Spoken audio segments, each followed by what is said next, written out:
Hello everyone, welcome to XandY Learning.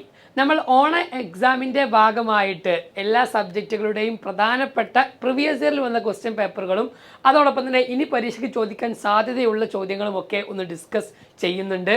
അതിൻ്റെ ഭാഗമായി കെമിസ്ട്രിയിലെ നമ്മുടെ ആദ്യത്തെ ചാപ്റ്ററായ periodic table and electronic configuration എന്നുള്ള ഈ ഒരു ചാപ്റ്ററിലെ ഏറ്റവും പ്രധാനപ്പെട്ട ചില കോൺസെപ്റ്റുകൾ നിങ്ങളെ പഠിപ്പിക്കാനാണ് ഇന്ന് നമ്മൾ വന്നിട്ടുള്ളത്. അപ്പോൾ കഴിഞ്ഞ വർഷവും അതേപോലെ തന്നെ മുൻ വർഷങ്ങളൊക്കെ ചോദിച്ച ചില ചോദ്യങ്ങൾ നമ്മളിവിടെ ഡിസ്കസ് ചെയ്യും.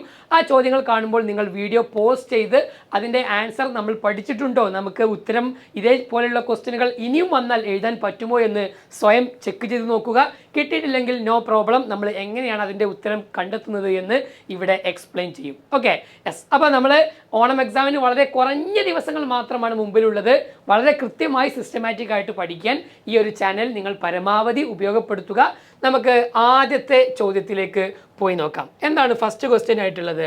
Yes, which sub shell is common to all shell? അല്ലെ, എല്ലാ എക്സാമിനും സ്ഥിരം വരാറുള്ള ഒരു ചോദ്യമാണിത്. കോമൺ ആയിട്ടുള്ള സബ് ഷെല്ല് ഏതാണ്? SPDF-ൽ എല്ലാവർക്കും കൃത്യമായ ആൻസർ അറിയാം. എസ് ആണ് ഇതിലെ ശരിയായിട്ടുള്ള ഉത്തരമെന്ന് പറഞ്ഞു തരേണ്ട ആവശ്യമില്ല. ഒന്നാമത്തെയോ രണ്ടാമത്തെയോ മൂന്നാമത്തെയോ നാലാമത്തെയോ ഏത് ഷെല്ലായിക്കോട്ടെ അതിലെല്ലാം ആരുണ്ട്?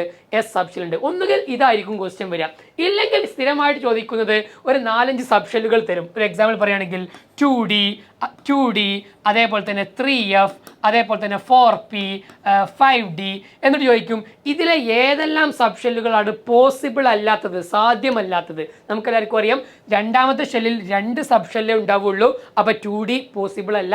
മൂന്നാമത്തെ ഷെല്ലിൽ 3S, 3PA, 3D ഉണ്ടാവുള്ളൂ, 3F പോസിബിൾ അല്ല. ബാക്കിയുള്ളതെല്ലാം എന്താണ്? പോസിബിൾ ആയ സബ് ഷെല്ലുകളാണെന്ന്. ഈ 2 ക്വസ്റ്റ്യൻ ആണ് സ്ഥിരമായിട്ട് നമ്മുടെ ഈ പറഞ്ഞ ഓണം എക്സാമുകളിൽ ഈ പറഞ്ഞ ഫസ്റ്റ് ചാപ്റ്ററിൽ നിന്നും ചോദിക്കാവുന്ന ക്വസ്റ്റ്യൻസ്. അപ്പോൾ ഇത് നമ്മൾ ഇനിയും പ്രതീക്ഷിക്കാം. ഈ ചോദ്യത്തിൻ്റെ ഉത്തരം കിട്ടുമെന്ന് നമുക്ക് ഉറപ്പിക്കണം. എക്സ് എന്ന മൂലകത്തിൻ്റെ മൂന്നാമത്തെ ഷെല്ലിലെ എസ് സബ് ഷെല്ലിൽ ഒരു ഇലക്ട്രോൺ ഉണ്ട്. അപ്പോൾ മൂന്നാമത്തെ ഷെല്ലാണ്, എസ് സബ് ഷെല്ലാണ്, അതിൽ ഒരു ഇലക്ട്രോൺ ഉണ്ട്. അപ്പോൾ നോക്കാം നമുക്ക്. എക്സ് ആണ് മൂന്നാമത്തെ ഷെല്ലിൽ, എസ് ഷെല്ലിൽ ഒരു ഇലക്ട്രോൺ, അപ്പോൾ 3s1. ഇങ്ങനെ പഠിക്കാൻ നമുക്കറിയണം.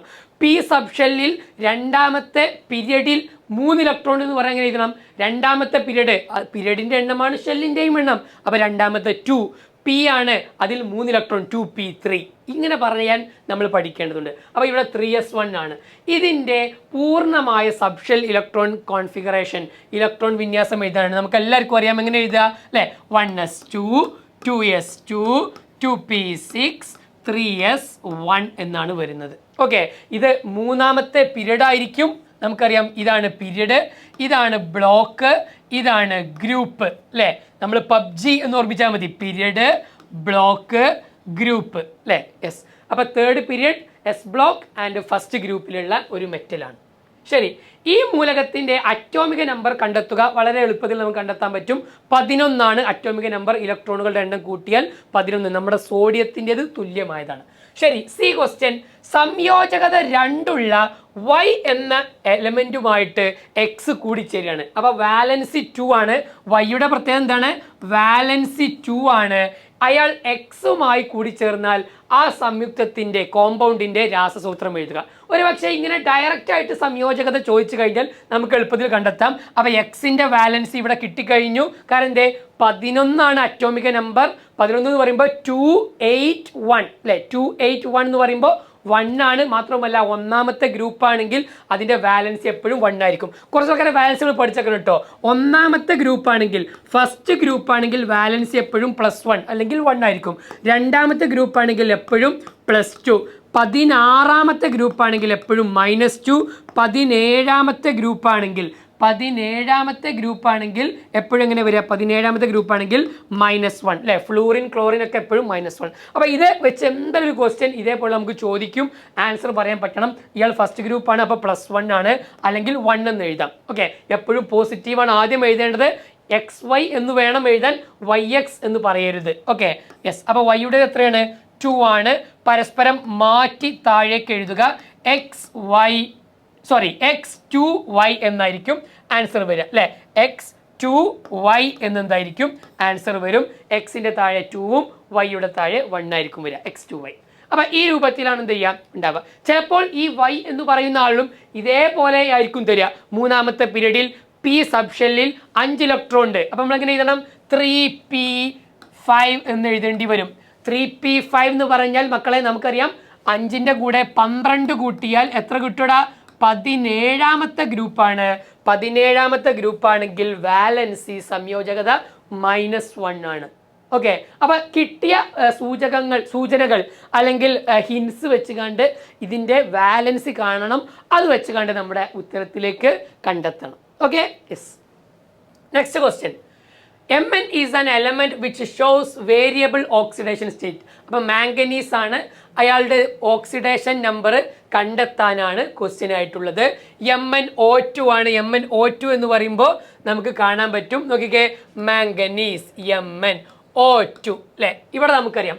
ശരിക്കും പറഞ്ഞാൽ നമ്മൾ എപ്പോഴും ആലോചിക്കാറ് എന്താ, ഈ 2 മാംഗനീസിൻ്റെതും ഇവിടെയുള്ള 1 ഓക്സിജൻ്റെതും. പക്ഷെ നമുക്കറിയാം ഓക്സിജൻ സാധാരണ എപ്പോഴും -2 ആണ് കാണിക്കുക. അതുകൊണ്ട് തന്നെ ഈ 2 അല്ല ഇവിടെ വന്നത്. അതുകൊണ്ട് ഇത് വെച്ചുകൊണ്ട് എന്ത് ചെയ്യാൻ പറ്റൂല, ഓക്സിഡേഷൻ നമ്പർ കാണാൻ പറ്റൂല. അറിയാത്ത ആളുടെ ഓക്സിഡേഷൻ നമ്പർ എങ്ങനെ നമ്മൾ കാണുന്നത്? അറിയാത്ത ആളുടെ ഓക്സിഡേഷൻ നമ്മൾ X എന്ന് കൊടുക്കും അല്ലേ? അപ്പം മാംഗനീസ്, ഒരു മാംഗനീസ് ആണ് X. 2 ഓക്സിജൻ, ഒരു ഓക്സിജൻ നമുക്കറിയാം -2 ആണ്. 2 ഓക്സിജൻ എന്ന് പറയുമ്പോൾ -4 വരും, =0. -4 അപ്പുറത്തേക്ക് പോയാൽ Xന്റെ വാല്യൂ +4 എന്നാണ് ആൻസർ വരിക. ഓക്കെ, അപ്പോൾ എത്രയാണ് ഓക്സിഡേഷൻ സ്റ്റേറ്റ് ഉള്ളത്? +4 ആണ് ഇവിടുത്തെ answer. Right any one characteristic property of an element of the block in which manganese included. Manganese include ചെയ്തിട്ടുള്ള ബ്ലോക്ക് അതേത് ബ്ലോക്കാണ്? ഡി ബ്ലോക്കിന്റെ പ്രത്യേകതയാണ്. 4-5 പ്രോപ്പർട്ടി നമ്മൾ പഠിച്ചതാണ്. ഗ്രൂപ്പിലും പീരിയഡിലും സെയിം പ്രോപ്പർട്ടീസ് കാണിക്കുന്നു, ഡിഫറെൻറ്റ് ഓക്സിഡേഷൻ നമ്പർ അല്ലെങ്കിൽ വാലൻസി കാണിക്കുന്നു, കളേർഡ് കോമ്പൗണ്ടിൽ ഉണ്ടാക്കുന്നു. ആ പ്രത്യേകതകളൊക്കെ നമുക്ക് എന്ത് ചെയ്യാം, എഴുതി വെക്കാം. Okay, yes. Next question. ഒരു ലോഹ അയോണിന്റെ അവസാനത്തെ 3D സബ്ഷെല്ലിൽ 3 ഇലക്ട്രോൺ ഉള്ളത്. ആലോചിച്ചോട്ടോ, നേരത്തെ പറഞ്ഞ പോലെ തന്നെ 3Dയിൽ 3 ഇലക്ട്രോൺ, 3Dയിൽ 3 ഇലക്ട്രോൺ. ഈ ലോഹ അയോണിന്റെ പൂർണ്ണ സബ്ഷെൽ ഇലക്ട്രോൺ വിന്യാസം എഴുതുക. എങ്ങനെ വരും മക്കളെ? നമ്മൾ ചുരുക്കി എഴുതാം, നമ്മൾ പൂർണ്ണമായിട്ട് എഴുതുന്നില്ല അല്ലേ?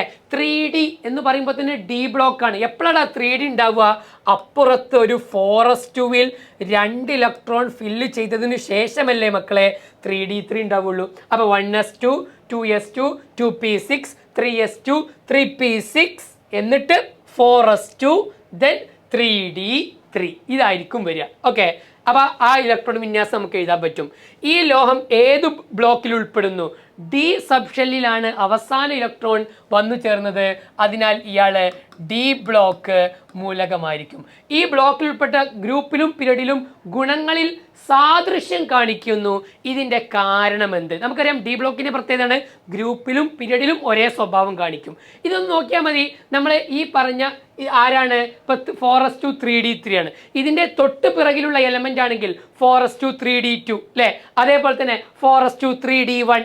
ഇതേ രൂപത്തിൽ എപ്പോഴും 4ാമത്തെ ഷെല്ല്, ഔട്ടർ മോസ്റ്റ് ഷെല്ലിൽ എപ്പോഴും 2 ഇലക്ട്രോൺ ആണ്. നമുക്കറിയാം ബാഹ്യതമായ ഷെല്ലിൽ 2 ഇലക്ട്രോൺ ആണ് ഇതിൻ്റെ പീരിയഡിലുള്ള മറ്റുള്ള മൂലകങ്ങൾക്കുമുള്ളത്. സ്കാൻഡിയം, ടൈറ്റാനിയം, വനേഡിയം, ക്രോമിയം വ്യത്യാസമുണ്ട്, നമുക്ക് ഓർമ്മ ഉണ്ടാകും. 4s1 3d5 ആണ് വരിക. ബാക്കി 4s2 3d5, 4s2 3d6. കണ്ടോ, അവിടെയൊക്കെ 4s2 ആണ്. ബാഹ്യതമായ ഷെല്ലിൽ ഇലക്ട്രോണിൻ്റെ എണ്ണം ഒരേപോലെ ആയതിനാൽ, 2 ആയതിനാൽ ഇതിലെ പീരിയഡിലുള്ള മൂലകങ്ങൾക്കും ഒരേ സ്വഭാവമായിരിക്കും ഉണ്ടാവുക. അതാണ് ഇതിൻ്റെ കാരണമായിട്ടുള്ളത്. എങ്കിൽ നിങ്ങളോട് ഇതാ ഒരു ക്വസ്റ്റ്യൻ ചോദിക്കുന്നു, സ്ഥിരമായിട്ട് വരുന്നൊരു ക്വസ്റ്റ്യനാണ്. ഈ ബ്ലോക്കിൽപ്പെട്ട മൂലകങ്ങൾ വ്യത്യസ്ത ഓക്സീകരണാവസ്ഥ കാണിക്കുന്നു, അതിൻ്റെ കാരണം എന്താണ്? ഈ ചോദ്യത്തിൻ്റെ ഉത്തരം നമ്മൾ ടെക്സ്റ്റ് ബുക്കിൽ തന്നെ ഒരു കോളമായി പ്രത്യേകം കൊടുത്തിട്ടുണ്ട്. ഈ വീഡിയോക്ക് താഴെ നമ്മൾ 1ാമത്തെ പാഠം പഠിച്ചൊന്ന് ചെക്ക് ചെയ്യുവാൻ വേണ്ടി ഈ പറഞ്ഞ ഡി ബ്ലോക്ക് മൂലകങ്ങൾ വ്യത്യസ്ത ഓക്സീകരണാവസ്ഥ, വ്യത്യസ്ത ഓക്സിഡേഷൻ സ്റ്റേറ്റ് കാണിക്കാനുള്ള കാരണം എന്താണെന്ന് കണ്ടെത്തി ഈ വീഡിയോക്ക് താഴെ നിങ്ങൾ കമൻറ്റ് ചെയ്യുക. വീഡിയോ ഉപകാരപ്പെട്ടെങ്കിൽ കൂട്ടുകാർ കൂടി ഷെയർ ചെയ്യുക. 2ാമത്തെ ചാപ്റ്ററുമായിട്ട് നമുക്ക് വീണ്ടും കാണാം. ബൈ.